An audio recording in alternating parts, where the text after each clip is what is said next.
দক্ষিণ এশিয়ার ফুটবলে নতুনের বার্তা দিচ্ছে সাফ চ্যাম্পিয়নশিপ। প্রথমবারের মতো ভিআর প্রযুক্তির ব্যবহার, বাড়তি খেলোয়াড় নিবন্ধনের সুযোগ থাকতে যাচ্ছে আগামী সাফে। এশিয়ান কাপের আদলে সাফকেও ফিফার কাঠামোর অধীনে নেয়ার পরিকল্পনা নিয়েছে সাফ।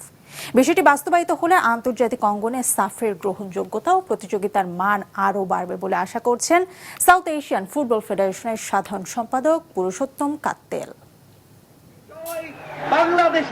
সাফ চ্যাম্পিয়নশিপ হলো দক্ষিণ এশিয়ার বিশ্বকাপ, আর এই আয়োজনকে এখন থেকে আরো রঙিন করার উদ্যোগ নিয়েছে সাউথ এশিয়ান ফুটবল ফেডারেশন। গুরুত্ব পাচ্ছে প্রযুক্তি, মাঠের পরিবেশ আর দর্শক অভিজ্ঞতা। প্রথমবারের মতো সাফে ব্যবহার করা হবে ভিআর প্রযুক্তি। এরই মধ্যে ঘোষণা করা হয়েছে টুর্নামেন্টের লোগো, ট্রফি ও ভেন্যু। আগামী সপ্তাহে দেয়া হবে পূর্ণাঙ্গ সূচি। খেলোয়াড় নিবন্ধনের সংখ্যা বাড়ছে। বিশ্ব ফুটবলে যাতে সাফ আলাদা গুরুত্ব পায় সে ব্যাপারে কিছু উদ্যোগ নিয়েছি। প্রথমবারের মতো আগামী সাফে থাকবে ভিএআর।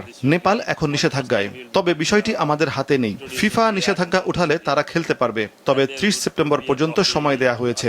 এর মধ্যে নিষেধাজ্ঞা মুক্ত হলে তারা খেলবে বাংলাদেশের গ্রুপে, নয়তো 6 দল নিয়েই হবে সাফ চ্যাম্পিয়নশিপ। বাংলাদেশ আয়োজক এবারের সাফের, আর এখন পর্যন্ত ভারত খেলবে বলেই জানি।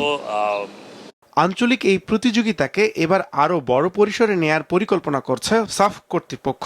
এশিয়ান কাপের আদলেও সাফকে ফিফার কাঠামোর অধীনে আনার পরিকল্পনা রয়েছে সংস্থাটির। 30 সেপ্টেম্বর এশিয়ান কাপের মতো আমরাও সাফ চ্যাম্পিয়নশিপকে ফিফার অধীনে নেওয়ার পরিকল্পনা করছি। এটি সাফের জন্য একটি গুরুত্বপূর্ণ পরিবর্তন হবে এবং প্রতিযোগিতার মান ও গ্রহণযোগ্যতা আরও বাড়াবে। আশা করছি আগামী সাফ চ্যাম্পিয়নশিপ থেকেই আমরা সাফকে ফিফার অধীনে দেখতে পারবো। শুধু এবারের আয়োজনেই নয়, সাফকে ভবিষ্যতে আরো বড় পরিসরে নিতে দীর্ঘমেয়াদী পরিকল্পনাও করছে দক্ষিণ এশিয়ান ফুটবল ফেডারেশন।